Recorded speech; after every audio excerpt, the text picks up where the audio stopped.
Nous sommes le 17 décembre.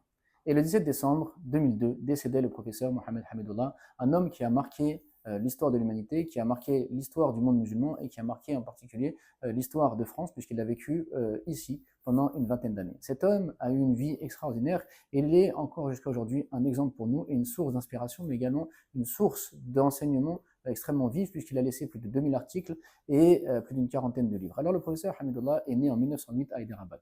Hyderabad était traversé par un fleuve qui a débordé. Il y a eu une inondation importante qui a engendré une épidémie et il y a eu de nombreux morts. Et lui, le professeur Hamidullah, qui était un nouveau-né, très fragile au niveau de sa santé, a survécu à cela. Au point que ses aînés disaient, si Allah t'a protégé de la mort à ce moment-là, c'est certainement qu'il te réserve un destin important et que tu auras un rôle à jouer important dans l'histoire du monde. Et effectivement, c'est ce qui s'est passé. Le professeur Hamidullah était donc issu d'une famille de savants. Il a étudié à l'école Osmania où il a pu acquérir de nombreux savoirs et à 21 ans, il a quitté son pays pour l'Allemagne où il a en un temps record passé un doctorat.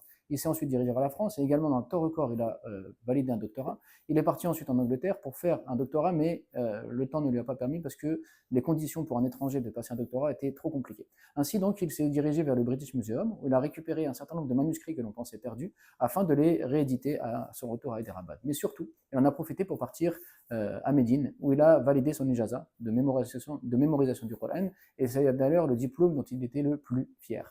Par la suite, donc, son pays, Hyderabad, a été envahi par l'Inde. Et lui, il a refusé de reconnaître la domination de l'Inde. Il a même été choisi par son peuple pour aller plaider la cause donc, de son peuple à l'ONU. Sauf que l'Inde a eu le dessus et donc son pays n'est pas redevenu indépendant.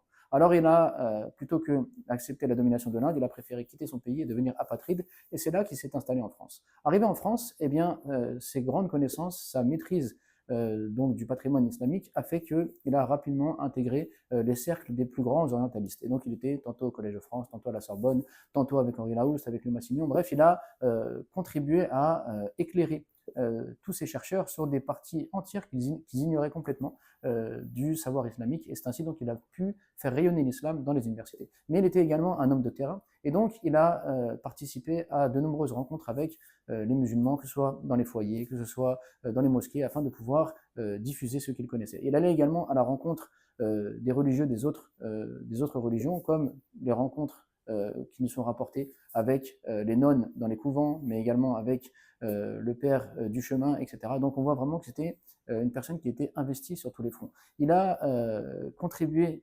à l'acquisition de la connaissance en faisant la première traduction du Coran, en corrigeant la traduction qui était existante de Sahih al-Bukhari, en écrivant Initiation à l'Islam, qui est un véritable encyclopédie, en trouvant le manuscrit donc, de la Sahifa, qui permet de prouver que le hadith a bien été écrit dès les premiers temps de l'islam et que ce n'est donc pas une source qu'il faut remettre en question comme le disaient les orientalistes à l'époque.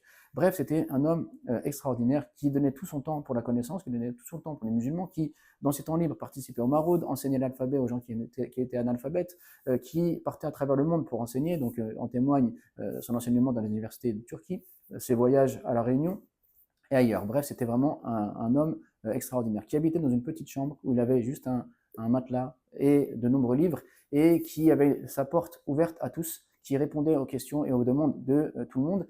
Et de nombreuses personnes se sont converties par sa cause. Donc c'est vraiment quelqu'un qui est extraordinaire. Et il a vécu donc pendant 20 ans en France. Et parmi donc les faits marquants, il a écrit une biographie du prophète salam qu'il a offert en cadeau à la France pour remercier la France de l'avoir accueilli lorsqu'il était apatride. Donc c'était vraiment quelqu'un qui avait une foi qui rayonnait autour de lui, qui allait vers l'autre, qui faisait preuve d'une grande érudition, et donc ses convictions de croyant et sa rigueur universitaire faisaient de lui un homme extraordinaire, et donc pour nous un véritable exemple à suivre. Et d'ailleurs aux éditions El Beina, on a réédité en 4 tomes une grande partie de ces articles qui nous permettent justement de découvrir des pans entiers de l'histoire de l'islam, des croyances de l'islam, de la pratique islamique qu'on n'a pas forcément accès avec tant d'érudition ailleurs. Donc c'est vraiment un homme qu'il faut connaître, qu'il faut faire connaître, et puis c'était un homme qui était complètement désintéressé, puisque on l'avait consulté pour participer à la mise en place de la constitution du Pakistan. Il y a participé, puis après il s'est retiré. On a voulu donner un prix pour le remercier de cela. Il a dit, si je prends cet argent,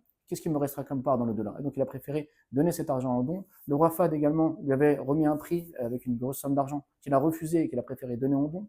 Lorsqu'il était professeur à l'université donc en Turquie et qu'il percevait un salaire et qu'il travaillait également en France au CNRS, lorsque le CNRS voulait le payer, il refusait de prendre l'argent en disant qu'il avait déjà un salaire à côté. Lorsqu'il a fait des travaux pour l'Encyclopédie Universalis et qu'il a pris l'argent, eh bien, il ne voulait pas toucher cet argent, donc il l'a donné à des associations musulmanes.